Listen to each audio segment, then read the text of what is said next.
guys. Whoops, where am I? Welcome to Peace Home Studio, the land where Raggedy's had to take a rest. I know. I was doing 5 of them. 1, 2, 3, 4, 5. I finished-ish 3 of them. I still want to tweak them and add some things, but yeah, I needed something different. You know, I've always got to keep moving. Did you notice you're on my left side today? You're usually over there, and I put you over here. I know, I'm easily entertained, right? So, in the spirit of trying to do things differently and swapping things around and shaking things up. No, don't shake things up, Connie. We hate that. You love it. You love it. All right? I decided to take a bunny break.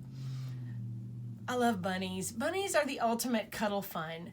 And they have not only floppy body bits, but they also have the ears, you know, and it's just, oh gosh, I love the floppy ears.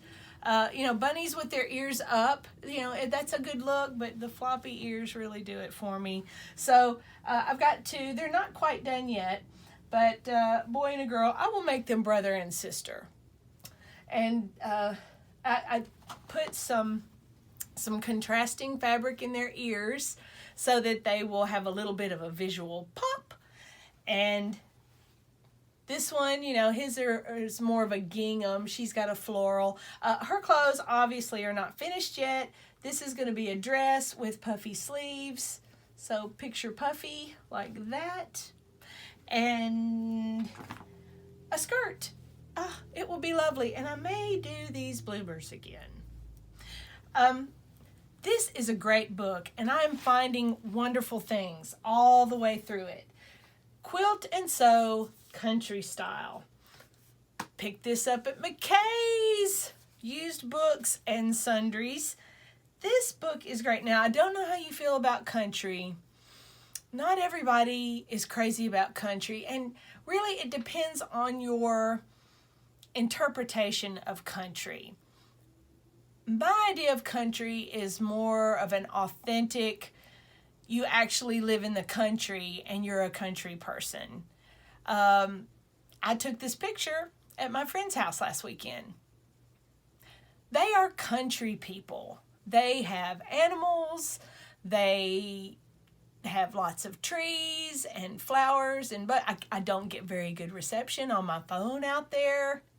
It's the country. It's kind of the area where I grew up, and I loved living in the country. Fortunately, we got some city time too, but these guys are the real deal, and we love it. And her home is country because she lives in the country. You know, she's got antique things around the house. She's got, you know, canned vegetables and ripening vegetables sitting around. There's a compost heap outside, you know, and there's a lot of rusticness going on. Lots of heavy wood and metal and things like that you find in the country.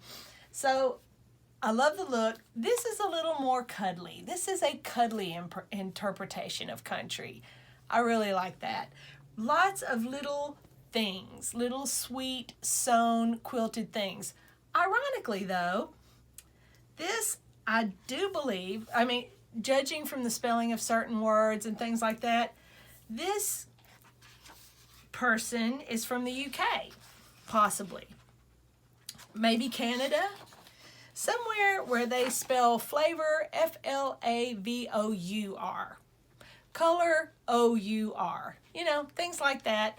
Little bits. And the words that they use for things are just a little different. I can tell because I very often end up with something from the UK. Those people and their textiles. When they write books, I've gotten used to the fact that not only is the terminology a little different, and of course the measurements, everything's in centimeters instead of inches. You also have to get used to the fact that they're a little ambiguous with their directions, or they tend to be.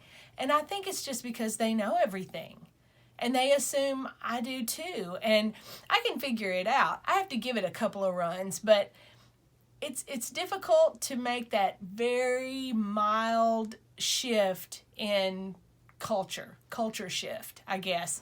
So I have to run through it a few times. So all that to say, my bunnies' clothes are a little off, and I may tweak them a little bit, but all you have to do is make a few things. These things are all quick to make. Now, her actual patterns are great. All the corners match up. That's a lot. So really just kind of adjusting to the way she says things and lists things, I can do that. All right, so we've had a great bunny break. Love the buns, and they came together quickly. Yay for bunnies, yay for bunnies. I watched this cool thing on Woodstock. All right. Everybody's got their own take on it. If you even know what it was, if you're old enough to even know of such a thing. Woodstock was the big 3.5 day music festival in upstate New York in 1969 in August. I think this is the week. This may be the 50th anniversary, and that's probably why they were airing on one of our streaming channels a new documentary. I was really impressed by it. In an hour and a half, I got a very comprehensive look at the 3-day music festival, music and art, really, that occurred 50 years ago, in which, and this was a huge thing, if you ever wonder, what's the big deal about Woodstock?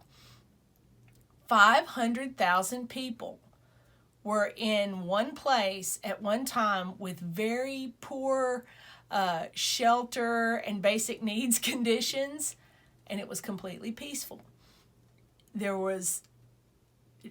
People were good to each other, and they took care of each other. It could have been a national disaster, and it turned out to be a miracle. All these people just converged in this one place, and the town, the organizers were not prepared for anything like this, and there was no way for everyone to leave. And these people had to be sheltered, they had to be fed, they needed medical help, and there were a lot of drugs going on, but we're going to not focus on that today. And I don't know how you feel about it. Like I said, personally, I think the 1960s was an elaborate mating ritual, but that's me. We've got what really struck me was how people all came together and helped each other. And one of the major players, and I never realized this, was a man. His name is Hugh Romney, no affiliation to the political family, better known as Wavy Gravy. Wavy Gravy, he was an actor, is an actor, and a clown, and a great humanitarian, just an amazing person. He was head of a commune called the Hog Farm, and they recruited these people to come and just basically help. I think it was 80, 100 people. And when they arrived, what they didn't realize is they were also there to help keep order, like the police. And they ended up, from what I could tell, saving the day. They just were available. They helped people who were sick. They set up kitchens and fed people. They took care of people who were freaking out. They did all this stuff, and I just wonder if Woodstock would have even been the success it was without these people. I encourage you to go to this man's website. He is amazing. He is still out there doing good. Oh, and that is the best thing in the world. That is something I love to do more than anything, is read about and find out about extraordinary people. And they're just people. But they've decided to take their gifts and their talents and do the best them they can do. And he goes out every morning after, saying, I'm going to be the best Wavy Gravy I can be. And he goes about doing good. Everybody's got something that they can give away. Everybody's got what they need to pull that off. To pull off a happy life, to pull off, bad things happen, I guess. It's just life. It doesn't mean anything. It just means you're alive. But what you do with it, what you decide to go, where you decide to go with it, You know, if your strength is just, you know, taking care of people and animals, go take care of people and animals on a big scale or on your local scale or personally. I don't know. If your strength is talking to yourself all the time, you can start your own business and have a video every week. But do something nice. Whatever is going on, you're the boss of you. I try to tell my kids that sometimes, and they're like, I don't want to hear it. You're the boss of you. You have the last say on what you decide to do. So decide for good. Take what you've got, spread it around, make the world happier and cuddlier and more precious, and don't let labels like country throw you off. And look up Wavy Gravy, because it'll make you have a really good day. You'll look at him and go, wow, there are people like that in the world. That's amazing. What can I learn from this person? Have a great weekend. Get your ducks in a row, because we're going to talk about Christmas. Oh, yes, we are. And get those lists ready. I want to see lists. And I also want to see subscriptions. Thanks, guys, and have a great weekend and a great week. Bye.